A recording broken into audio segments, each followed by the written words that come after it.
오늘 저희들에게 주시는 하나님의 말씀 마태복음 11장 7절에서 15절의 말씀입니다. 저희들이 이 말씀을 한번 또 이렇게 쭉 이렇게 보시면서 오늘은 이제 저번 주에는 예수 당신 누구예요? 라고 하는 세례 요한이 제자들을 보내서 질문한 그 정체성, 예수님의 정체성을 물어봤다면 오늘은 이제 예수님께서 세례 요한에 대한 정체성을 묻고 계십니다. 자, 오늘 한번 말씀을 한번 함께 보도록 하겠습니다. 저희가 떠나매 예수께서 우리에게 요한에 대해 말씀하시되 너희가 무엇을 보려고 광야에 나갔느냐? 바람에 흔들리는 갈대냐? 그러면 너희가 무엇을 보려고 나갔더냐? 부드러운 옷 입은 사람이냐? 부드러운 옷 입은 자들은 왕궁에 있느니라. 그러면 너희가 어찌하여 나갔더냐? 선지자를 보려더냐? 옳다. 내가 너희에게 이르노니 선지자보다도 나은 자느냐? 기록된 바 보라 내가 내 사자를 내 앞에 보내노니 저가 내 길을 내 앞에 예비하리라 하신 것이 이 사람에 대한 말씀이니라. 내가 진실로 너희에게 말하노니 여자가 낳은 자 중에 세례 요한보다 큰 이가 일어남이 없도다. 그러나 천국에서는 지극히 작은 자고 저보다 큰 이라. 세례 요한의 때부터 지금까지 천국은 심노를 당하니 침노하는 자는 빼앗느냐. 모든 선지자와 및 율법에 여기는 것이 요한에까지니 만일 너희가 즐겨 받을진대 오리라 한 엘리야가 곧 이 사람이냐. 이 있는 자는 들을지어다. 아멘. 저희들이 그 저번 시간에 봤던 것처럼 그 시대의 역사에 대한 1세기 당시의 역사를 알아야 되고요. 그리고 난 다음에 내리고 왔었던 그 위에 내려온 그 역사에 대한 부분들도 저희들이 안다면 굉장히 도움이 되고 성경을 이해하는 데 굉장히 많은 이해되어지는 분들이 굉장히 많습니다. 오늘 좀 제가 좀 그 부분을 좀 많이 다루려고 해요. 그래서 성경 전체를 어떻게 볼 것이냐라고 하는 것을 여러분들이 예수님 당시의 상황을 저희들이 성경책을 읽잖아요, 그죠? 그랬을 때 예수님께서 당시에 수많은 역사적 배경, 정치적 배경, 종교적 배경 이런 것들이 어떻게 형성되어졌나라고 하는 것을 오늘 좀 보려고 합니다. 여러분들에게 한 번은 말씀을 제가 드렸습니다만은 이렇게 도표를 그려서 제가 가져온 적은 없어요. 그래서 오늘은 도표를 보면서 그 시대적으로 제가 좀 왕국을 얘기를 하면서 여러분들이 이해하면서 그 신약사를 신구약을 어떻게 연결되어지는지를 좀 오늘 보려고 합니다. 설교의 제목은 오늘 다 맞힐지는 모르겠습니다만은 힘이냐 아니면 사랑이냐 라고 하는 것이 우리에게 이 땅을 살아가는 내 가치관에 들어있는 그 중요한 인식입니다. 내가 힘으로 사는 게 맞다고 생각하느냐 아니면 사랑으로 사는 게 맞다고 생각하느냐 라고 하는 것을 우리 인식 속에 있는 그러한 내 안에의 그 가치관이 결국은 내 삶의 자리 내가 걸어가는 인생의 마지막 그날까지 그 길을 가게 되는 그 원동력이 될 겁니다. 그게 힘이냐 아니면 사랑이냐라고 하는 것입니다. 자, 오늘 그래서 보게 되는 말씀은 세례 요한의 질문에 대해서 예수님의 답변이 있었다면 오늘은 세례 요한에 대한 평가를 예수님이 내립니다. 그 다음에는 이제 반응들이 나오고요. 그 다음에 대해서 안식으로의 초대가 나오는 것이 11장의 구조입니다. 오늘 보게 되는 요 두 번째 부분이요. 두 번째 부분을 오늘 보도록 하겠습니다. 이제 저희가 떠났다라고 하는 것은 이제 세례 요한의 제자들이 이제 떠난 거죠.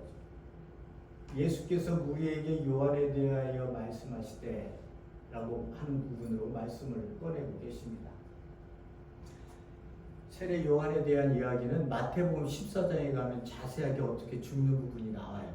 그때 이제 자세하게 또 하겠습니다만 세례 요한이 죽었다는 이야기를 예수님께서 들으시고는 예수님이 홀로 떠나서 혼자 계신 광야로 가시는 모습을 마태복음 14장에는 얘기를 합니다. 예수님께서 세례 요한이 그렇게 처참하게 죽는 모습이 결국은 뭐에 의해서 죽는 거예요? 당시 가지고 있던 파워의 힘에 의해서 세례 요한이, 여기에서 보면 우리가 얘기하는 것처럼 여자가 나온 중에 세례 요한보다 큰 자가 없다 라고 하는, 그리고 내가 내 사자를 내 앞에 보낸다, 내 길을 예비하는 길이다, 마지막 율법의 선지자 세례 요한을 얘기하고 있는데 죽음은 굉장히 처참해요. 죽음은 그 쟁반에 목이 잘려서 왕에게 드려지는 모습으로 그 성경은 우리에게 얘기를 하고 있습니다. 당시의 요세푸스는 뭐라고 얘기를 하냐면, 세례 요한을 죽인 이유가 안티바스가요, 안디바라고 나오죠. 그 사람이 죽인 이유는 설교를 너무, 그 광야에서의 설교를 설득력 있게 너무 많이 사람들에게 영향을 주었기 때문에 민중들이 동요를 일으킬까봐 세례 요한을 잡아다가 죽였다. 이렇게 역사가 요세푸스는 그 부분에 대해서 얘기를 하고 있습니다. 이런 것처럼 우리가 세례 요한에 대한 이야기를 이해하고 예수님을 이해하기 위해서는 역사에 대한 부분들을 우리가 인식하지 않으면 안 됩니다. 제가 그래서 오늘 여러분들과 함께 다시 좀 긴 여행을 떠나보려고 합니다. 말라기가 마지막 끝이잖아요. 그죠? 말라기가 마지막 끝입니다. 그리고 난 다음에는 마태복음이 등장해요. 마태복음이 등장한다는 것은 새로운 시대의 예수 그리스도의 소개로 시작이 됩니다. 말라기가 끝나고요. 예수 그리스도가 등장하기까지의 기간을 우리가 신구약 중간사라고 얘기를 합니다. 그러니까 신구약 중간사를 얘기할 때에 우리가 보는 방법이 한 가지가 더 있는데, 그 방법이 뭐냐 하면 제1성전인 솔로몬 성전이 세워지고 파괴되고 제2성전이 건립되고 다시 파괴되어지는 이 제1성전과 제2성전의 설립과 파괴에 대한 이 성전의 기간으로 이야기하는 사람도 있어요.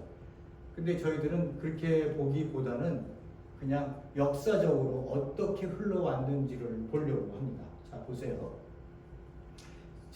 솔로몬 성전이 BC 10세기 전에 솔로몬 성전이 세워집니다. 성전이라고 하는 개념은요, 하나님이 살아계신다라고 하는 상징의 개념이에요. 그곳에 계신다고 하는 개념으로 있었습니다.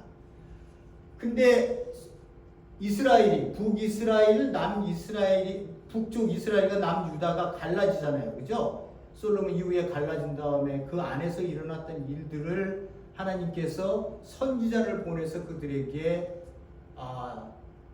책망을 하시고 예언을 하실 때에 이스라엘 백성들에게는 어떤 이야기를 했냐 그러면 너희들이 심판을 받게 될 것이라고 하는 것을 선지자들에게 얘기합니다.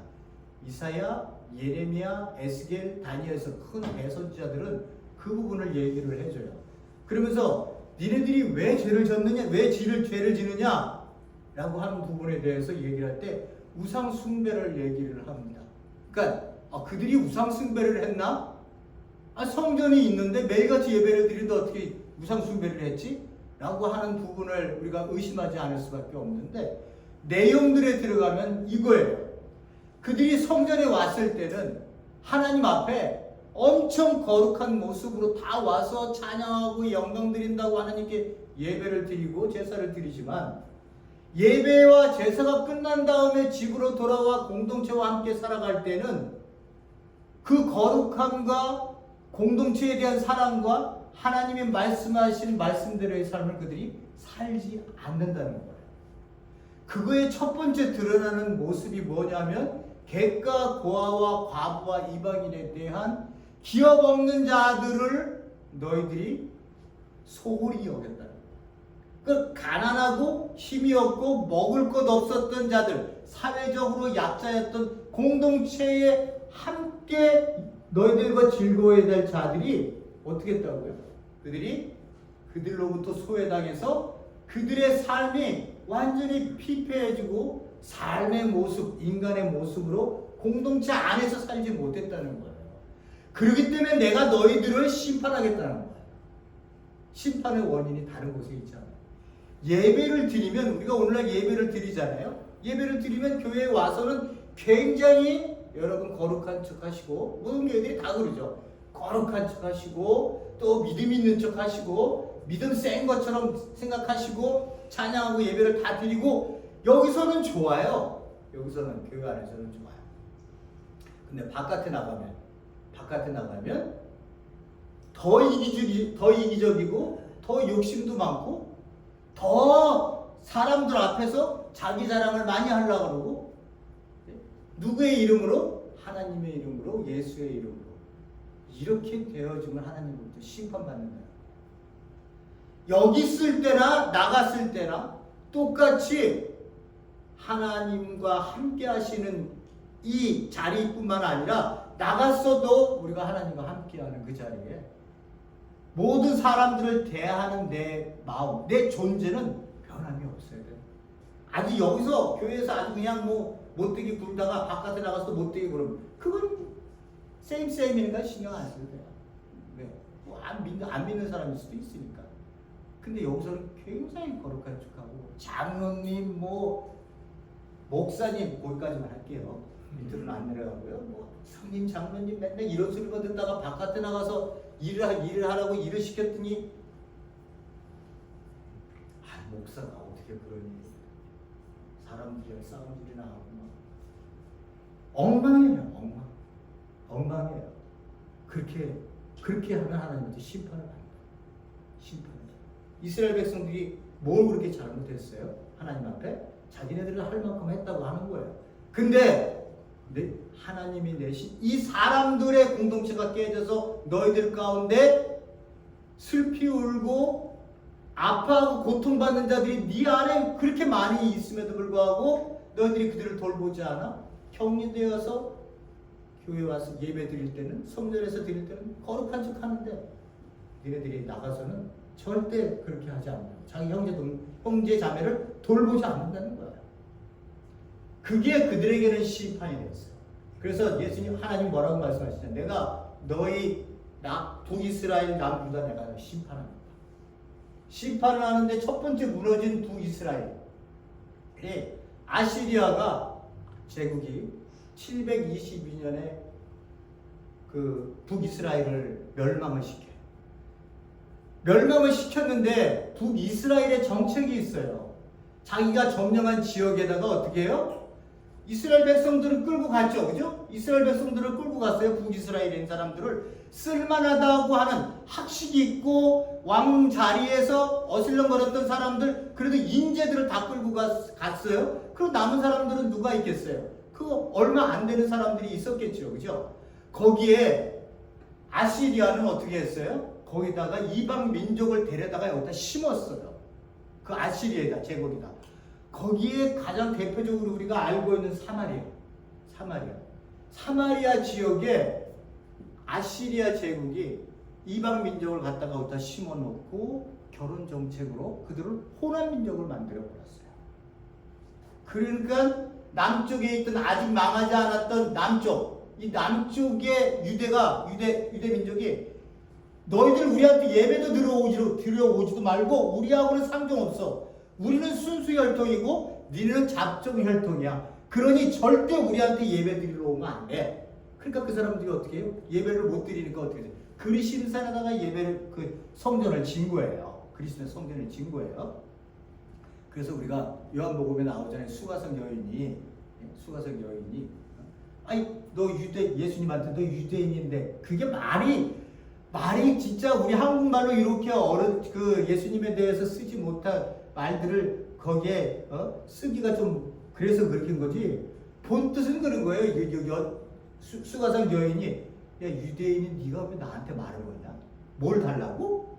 넌 나하고 말도 안 하는 상종도 안 하는 인간들 아니야? 니네 우리 예배도 못 드리러 오게 하잖아. 그래서 우리 그리심사라서 예배를 드려.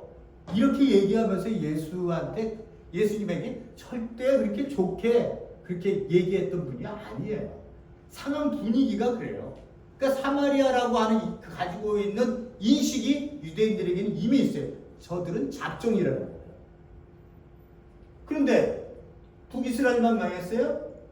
바벨론이 아시리아 제국을 멸망을 시켰어요. 아시를 멸망시키고 그 뒤에 바벨론이 어떻게 해요? 1차, 2차, 3차에 거쳐서 유다를 멸망을 시킵니다. 1차, 2차, 3차에 올 때마다 끌어갔어요. 전쟁할 때마다 유대인들을 끌어갔어요. 3차 때 예루살렘 성전이 파괴가 돼요. 유대인들은 엄청난 샤킹이에요. 하나님이 계시는데 어떻게 성전이 멸망을 해? 그러니까 제가 말씀드렸다시피 예레미야가 뭐라고 그랬어요? 너네들을 바벨론 저쪽에서 엄청난 파워를 가진 병력의 그 왕이 와서 니네들 심판하게 될 거야. 하나님이 심판하시는 거야. 그를 통해서. 그러니 그 심판을 수욕이 되더라도 굴욕적이더라도 니네들 받아들여야 돼.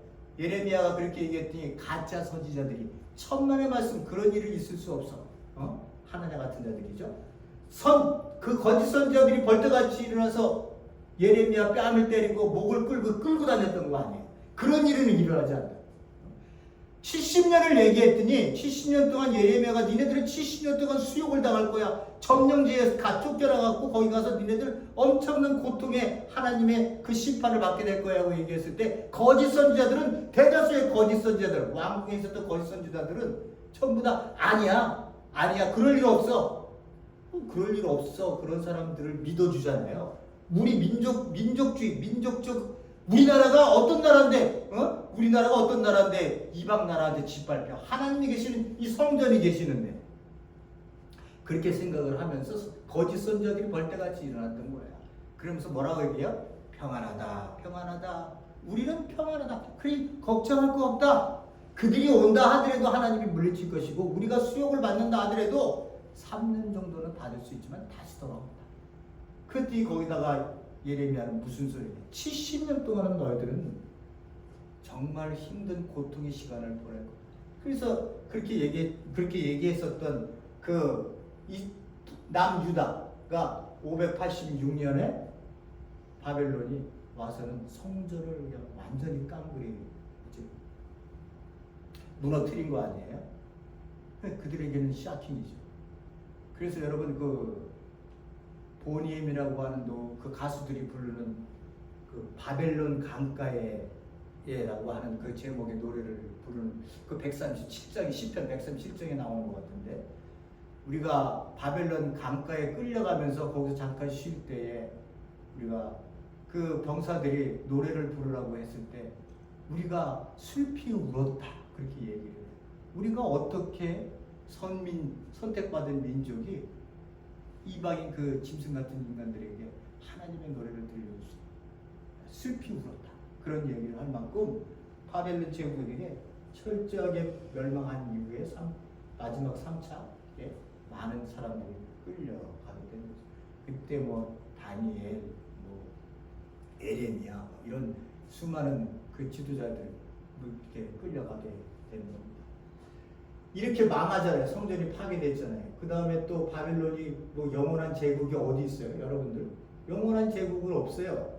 이 바벨론을 또 누가 먹어요? 페르시아 제국의 등장함을 통해서 바벨론이 멸망을 하는 거예요. 이스라엘 백성들이 3차에 끌려서 그 나라에 갔더니 자기네들이 살았던 이 팔레스타인 땅은 천구석주의 천구석이에요. 바벨론 제국에 딱 들어섰을 때 눈이 휘둥그러졌다고 얘기를 해요. 엄청난 제국이 어마어마한 건물로 화려함의 그 극치를 가지고 있었던 이 바벨론 제국에 유대인들은 어떻게 해요? 기가 완전히 죽어버려요. 총구석에 총구석이에요. 그런 곳에 70년 동안 그들이 어떻게 해요? 포로 생활을 하게 됩니다. 영원한 제국은 없어요. 힘이 다 하니까 페르시아가 등장하고, 페르시아가 등장해서는 바벨론을 없앱니다. 그리고 바벨론의 고레스 왕이 된 후 3년 후에 포로를 귀환해도 괜찮다, 동국으로 돌아가도 괜찮다라고 하는 이야기를 명령을 내립니다. 이때 왔었던 수룹바벨, 1차에 수룹바벨, 그 다음 에스라, 느헤미야 이런 사람들이 등장을 하게 돼서 그들이 끌고 다시 돌아오는 거예요. 이 페르시아 제국도 엄청난 제국이죠. 이 제국은 니네 땅으로 돌아가, 유대인들한테 그렇게 얘기를 하니까 유대인들 중에 정말 극소수만이 본국으로 돌아갔다고 얘기를 합니다. 왜? 페르시아는 인종차별을 안 해요. 네가 뭐 유대인이든 뭐 아니든 상관없어요. 페르시아에서 태어났던 뭐 어디에 바벨론에서 태어났 뭐 이런 거 상관없이 똑똑하면 데려다가 인재로 썼어요. 교육을 얼마나 잘 시켰는지 몰라요. 그러니까 유대인들도 거기에 어떻게 해요? 주저앉고 70년 동안 태어난 아들이 있을 거 아니에요? 자손들이 있을 거 아니에요? 그 자손들 중에 수많은 상당수가 그냥 이 제국에 머물고 1차, 2차, 3차에 의해서 귀환을 합니다만 거의 극소수가 귀환을 하는 그러한 모습이었다고 이야기를 하고 있습니다. 거기서 그러고 난 다음에 돌아온 이후에 516년에 수룹바벨 성전, 여러분들이 잘 아는 제2성전을 건립을 해요. 거기에 여러분들이 잘 알고 있는 사람들이 누구예요? 느헤미야, 그렇죠? 그리고 스가랴, 학개 이런 사람들, 수룹바벨 이런 선지자들이 등장을 해서 하나님의 성전을 516년에 건립을 합니다. 그야말로 초라한 성전이었어요. 그러나 그들에게는 이 성전이 가지고 있는 구심점이 있기 때문에 하나님이 여기에 계시다고 하는 상징적 이미지가 있었기 때문에 열심히 성전을 건립을 했죠. 그래서 건립을 했다고 자기들의 삶이 나아지나요? 예?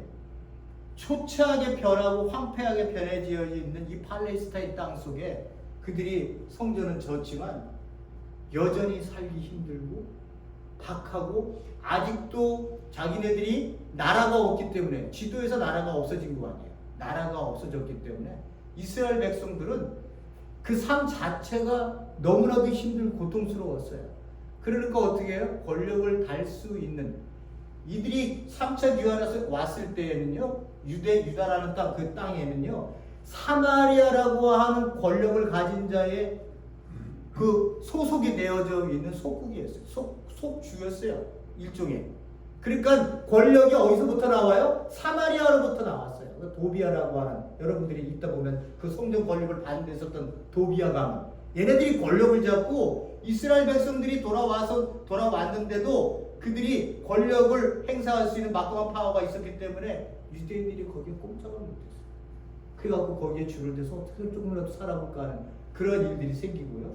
그리고 결혼도 그냥 가문 있고 살 수 있는 곳에 결혼을 막 하고 이런 것들이 생기니까 느헤미야가 와서는 우리가 이래서는 안 된다. 혼한 민족과 이방인과 결혼하는 것을 그만해야 된다라고 하는 것, 이런 일들을 막 느헤미야가 외치면서 이 성전 건축과 함께 사회 개혁을 이루었었던 거죠.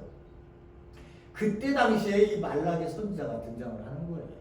말라기 선지자가 포로기 이후에 와서 이제 성전을 자기들이 갖게 되고, 성전을 갖게 됐는데 말라기 선지자가 마지막 선지자 아니에요, 그죠? 마지막 선지자가 이때 등장을 한다. 그러니까 느헤미야나 말라기 시대의 이 선지자들이 마지막 시대의 선지자들이에요. 이제 말라기는 와서 이제 너희들 준비해라. 아까 저희들이 봤었던 것처럼 엘리야가 올 거고 하나님 오시기 전에 그가 와서 우리 길 앞에 나와서 왕이 하나님이 오신다고 하는 것을 선포하며 길을 닦을 것이다 라고 하는 것을 선포하는 말라기가 이때 등장을 하게 되는 거예요. 자, 제국은 힘이 떨어지면 그죠? 새롭게 신성하고 있는 나라에 잡혀먹게 돼 있어요. 그 역사를 보세요. 힘으로 섰다 힘으로 망하고 힘으로 섰다 힘으로 망하고 힘으로 섰다 힘으로 망하는 거예요. 페르시아가 멸망을 하니까 알렉산더 대왕이 등장을 하게 됩니다.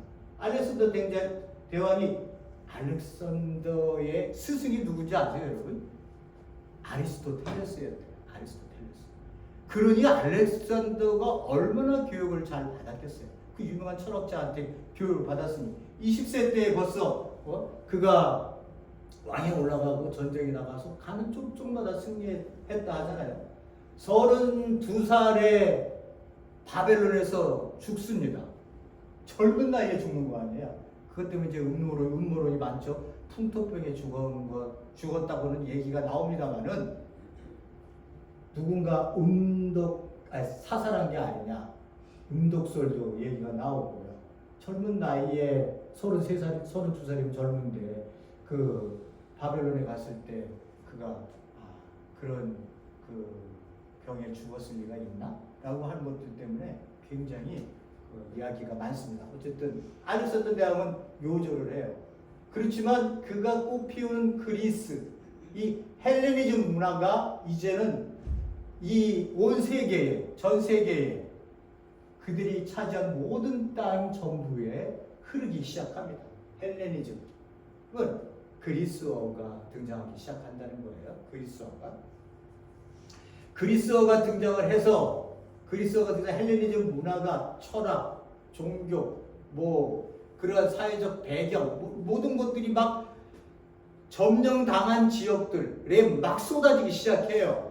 그러면 팔레스타인 땅은 거기는 예외였을까요? 천만의 말씀이에요. 거기도 예외가 될 수 없었어요. 그들은 비록 예배를 드릴 수 있는 자치권은 좋지만 항상 그들을 다스리고 있는 왕권의 눈치를 봐야 했습니다.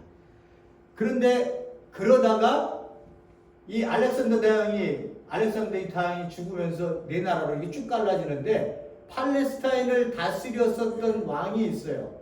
두 나라가 있었는데 첫 번째는 프톨레미 왕, 모르셔도 되고요. 프톨레미 왕이 이집트 애굽 쪽에서 다스린 왕이었거든요. 그가 팔레스타인을 다스렸었고요. 두 번째는 그 위에 셀루쿠스라고 하는 왕이 있었는데 셀루쿠스 왕이랑 얘 두 나라가 전쟁을 해서 셀루쿠스가 이겼어요. 그래서 팔레스타인을 차지를 합니다.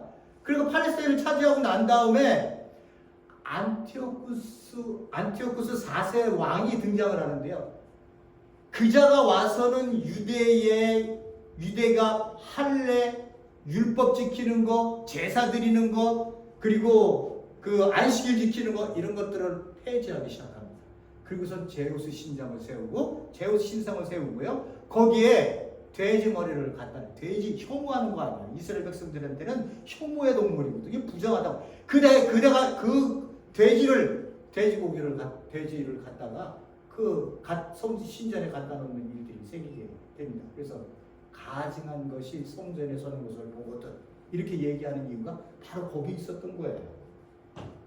그렇게 갖고 안티오쿠스 4세가 이렇게 일을 하니까 거기에 마카비라고 하는 형제들이 거기에 집단적으로 자기들이 대응을 하기 시작해요. 그래서 사신이 와서 그걸 다 패하고 제우스 신상을 세우고 그러니까 그 사신 원자를 그 마카비 그 아버지가 그 전부 그 온 사신들을 죽여버려요. 죽이고 난 다음에 이제 더 이상 우리는 이렇게 예배조차도 드릴 수 없는 상황이 됐으니 우리 봉기를 하자. 전쟁을 일으키자라고 했어요. 그래봐야 이 그리스 이 제국에 대항할 수 있겠어요? 네? 이 몇 명이 전쟁의 뜻을 모아갖고 전쟁을 일으킵시다. 우리 율법을 지켜야 됩니다. 율법을 지켜야 됩니다. 철저히 율법을 지켜야 됩니다. 라고 해서 그 첫 독립전쟁을 시작했는데요. 이 사람들의 사고의식에는 뭐가 있냐면요. 전쟁할 때마다 다 이겼습니다. 어떻게 이겼을까요? 이 사람들은 하나님께서 구약 속에서 말씀하셨던 뭐라고 얘기해요? 전쟁은 숫자가 많고 적음의 문제가 아니다. 내가 너희들과 함께 하느냐 하지 않느냐의 문제다. 승패는 하나님께 달렸다. 이 구약 속에서 그들이 가지고 있었던 하나님께서 우리와 함께만 하신다면 이 작들은 상관이 없다는 거예요. 그런데 진짜 이들에게는 작고 많음의 문제가 아니었어요. 전쟁을 할 때마다 게릴라적 전쟁을 했지만 전쟁을 할 때마다 승리를 이끕니다. 이해할 수 없는 일이 일어난 거예요. 그들에게는. 그리고는 마침내는 독립을 쟁취해요. 독립이 100년 가까이 독립을 쟁취합니다. 어마어마한 일이 일어난 거예요. 어마어마한 일이요.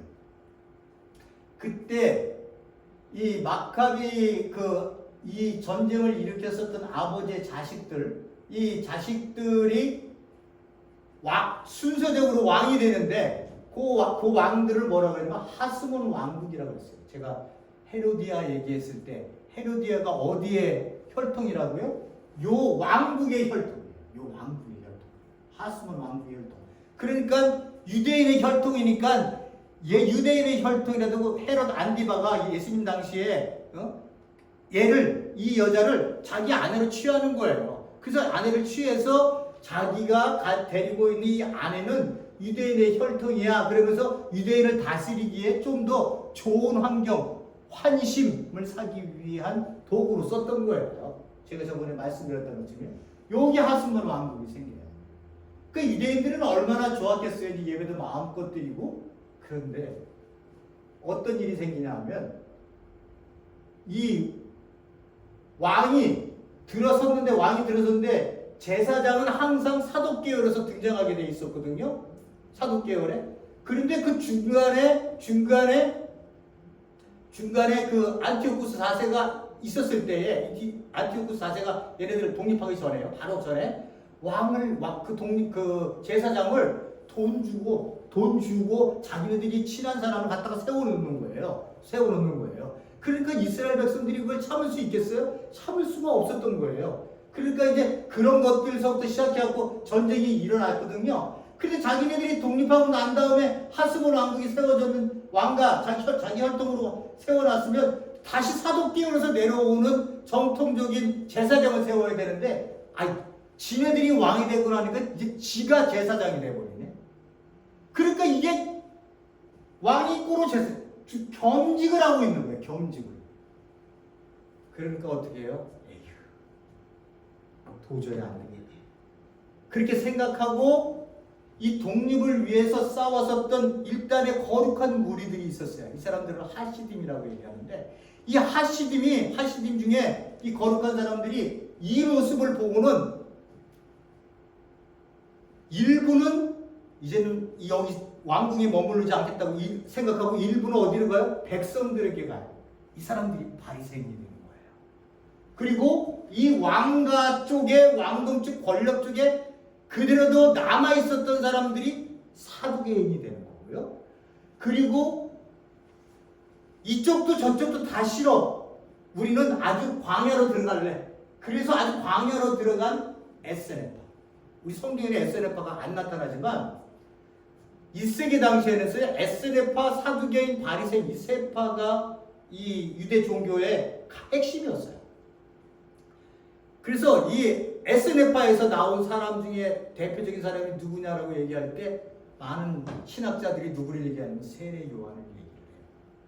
광야에서 외치는 자의 소리, 그 물로 세례를 주고 그 사람들은 매일같이 아침에 일어나면 그 자기네끼리 살면서 매일같이 아침에 일어나면 샤워를 했어요. 옷을 깨끗하게 자기 몸을 깨끗하게 갈아입고 금욕을 하고 아주 그냥 자기네들이 공동체를 만들어 자기네끼리 먹고 자족할 수 있는 공동체를 만들고 그들이 성경을 성경한 글을 보서 쫙 그런 글들을 써 내려가고 이런 것들이 예수님 올 때까지 이게 이어져 내려왔었던 거예요. 그래서 여기서 어떻게 해요? BC 168년경에 이때에 바리새파, 사두개인, 에스네파가 세 부류가 생기는 겁니다. 제가 말씀을 드렸다시피 제국은 항상 제국으로 살 수 없어요. 이렇게 알렉산더 대왕이 죽고 난 다음에 네 나라로 갈라지고 그들이 쇠할 때 누가 등장하느냐? 로마 제국이 등장을 합니다. 로마 제국이요. 자기네들이 이스라엘 백성들이요. 독립을 쟁취해갖고 하스몬 왕국으로 이렇게 막 내려오다가 이렇게 지네끼리 왕도 하고 제사장도 하고 대제사장도 하고 막 내려오다가 자기네들이 도저히 이 상황을 수습을 못하니까 당시 로마 제국한테 손을 내밉니다. 그래서 로마 제국이 손을 내민 이 이스라엘에 로마가 도와주겠다고 들어가고는 낼로 먹어버려요. 그래서 점령이 돼요. 63년에 폼페이우스가 가서 완전히 박살을 냅니다. 그리고 난 이후에 로마는요. 잘 보세요. 로마는요. 팍스 로마나가 27년 BC 27년에서 AD 180년까지 연장을 이렇게 팍스 로마나가 이루어지는데 여러분들이 잘 아는 것처럼 이 팍스 로마나라고 하는 건 로마에 이제 더 이상 전쟁이 없는 아주 고요한 바다와 같은 비유를 쓴 이 평화가 로마에 의해서 지금 이루어진 시기라고 생각하고 사건 200년 정도 되는데요. BC 27년이에요. 그러니까 예수님이 BC 3세기, 4세기 정도로 얘기하거든요. 태어나신 거를요. 그러니까 예수님의 공생의 기간이 요 안에 들어있는 거예요. 예수님이 활동하셨던 공생이 있죠. AD 30년으로 잡으면 예수님이 등장하셔서 예수님이 하나님의 나라를 선포할 때 이 팍스 로마나의 여기에 기간에 들어있는 거예요. 조용한 거예요.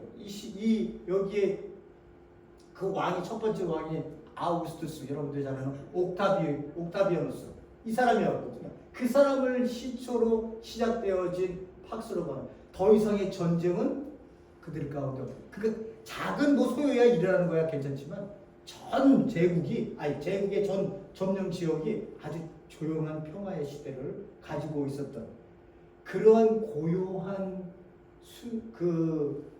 호숫가에 돌멩이 하나가 뚝 떨어져. 그래서 큰 파장을 쫙 일으키면서 예수 그리스도가 등장하는 거예요. 예수 그리스도가 등장. 왜 예수 그리스도가 파장을 일으켰어요?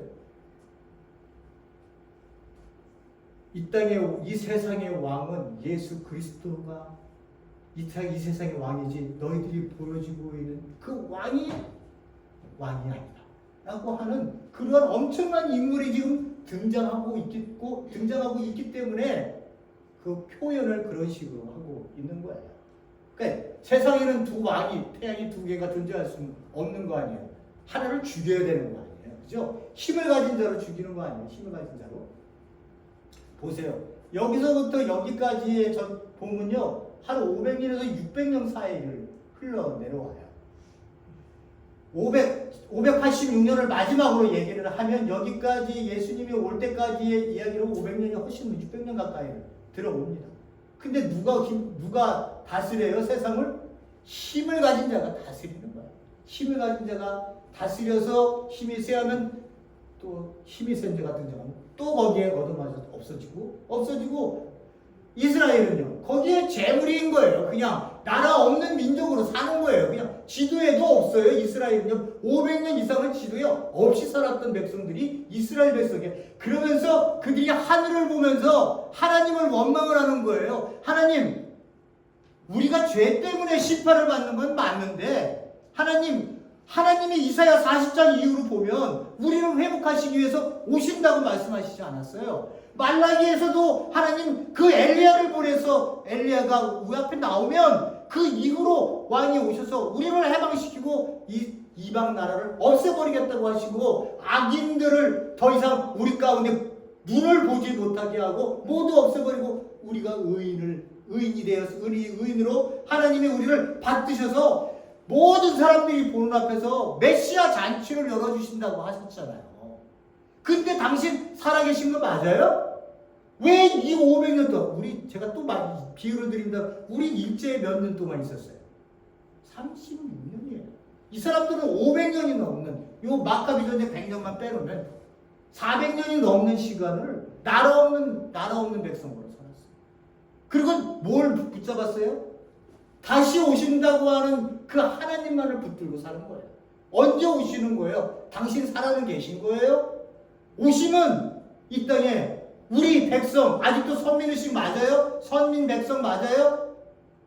어떻게 회복하실 거예요? 어떻게 회복하실 거예요?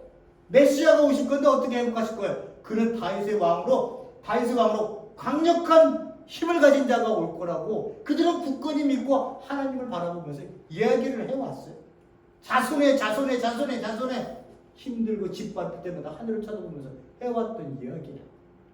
그게 어떻게 해요? 예수님 시대에까지 이르렀던 거예요. 이 단어가 하나님이 언제 오시느냐? 그게 하나님의 나라가 도래한다는 겁니다. 하나님이 통치하신다는 겁니다. 그 인물이 예수가 등장을 하게 됩니다. AD 30년에 자기의 공생애를 시작하고 계신 겁니다. 이때 당시는 그 예수님이 이때는 공생애지만 예수님이 태어난 게 BC 3, 4기경 아니면 또 6세기경으로 보고 있습니다만 이때 헤롯 대왕이 우리 마태복음 3장에 나오는 것처럼 헤롯 대왕이 애들을 다 죽이잖아요. 그때 왜요? 자기가 유대인의 왕인데 팔레스타인을 전부 다스리고 있는 유대인의 왕인데 유대인의 왕이 태어난다고 하네. 그러니까 마태복음 3장에서 나오는 것처럼 예수 그때를 시기를 해서 애들을 다 죽이는 역사를 그 헤롯이 비참하게 거기서 역사를 일으키는 거 아니에요? 예수님께서 3세기 4세기를 얘기하는 이때 당시에 있었던 거예요. 헤롯 대왕. 그래서 그 마태복음 3장은 그걸 기록하는 거고요. 헤롯 대왕이 죽고 나니까 어떻게 해요? 이제 AD 30년 예수님의 공생의 시대에 아켈레오, 유다, 예루살렘 저번에 그 지도 봤죠? 남쪽에 유다 베들레헴 남쪽 이두메 여기 그리고 그 성전 예루살렘 성전 있는데 거기 그쪽이에요. 그쪽 사마리아 쪽 이쪽은 다 그쪽에서 했습니다. 이 아켈레오가 이렇게 땅을 줬어요. 근데 아켈레오는 제가 뭐라고 그랬어요? 이 악독해요. 폭정을 너무 심하게 해갖고 이스라엘 백성들이 대표단을 모아갖고 그쪽으로 왕궁에 보내갖고 도저히 못 살겠습니다. 아킬레오가 너무 복종을 해서 도저히 못 살겠습니다. 그리고 와서 왔어요. 그거를 아킬레오가 들었어요. 그래갖고 그때 당시 몇천 명을 3,000명이라고 제가 2,000명에서 3,000명을 알고 있는데 그 백성 갔었던 사절단서부터 그냥 다 죽여버렸어요. 그 얘기가 또 어디로 올라갔어요? 로마로 올라갔습니다. 그러니까 로마에서 아킬레오를 폐위시키고 총독체제로 들어가요. 총독체제. 총독체제 중에 예수님이 계셨던 AD 30년에 왔었던 사람이 빌라도는 AD 27년에 부임을 하거든요.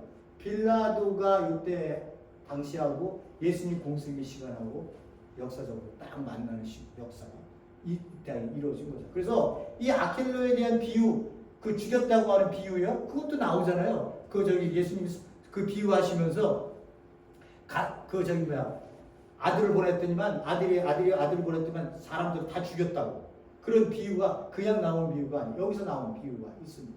그 다음 중간에 한가운데 있었던 갈릴리 베레아죠. 여기 안디바. 여기에 세례 요한하고 예수님 그리고 여러분들이 잘 아는 헤로디아를 안디바가 취했기 때문에 정치적으로 자기가 입지를 강화하기 위해서요. 그리고 환심을 사기에 취했다가 세례 요한이 어떻게 했어요? 요때에 그냥 가만히 있으면 살 수도 있었겠지. 근데 유대는 어떤 지역이에요?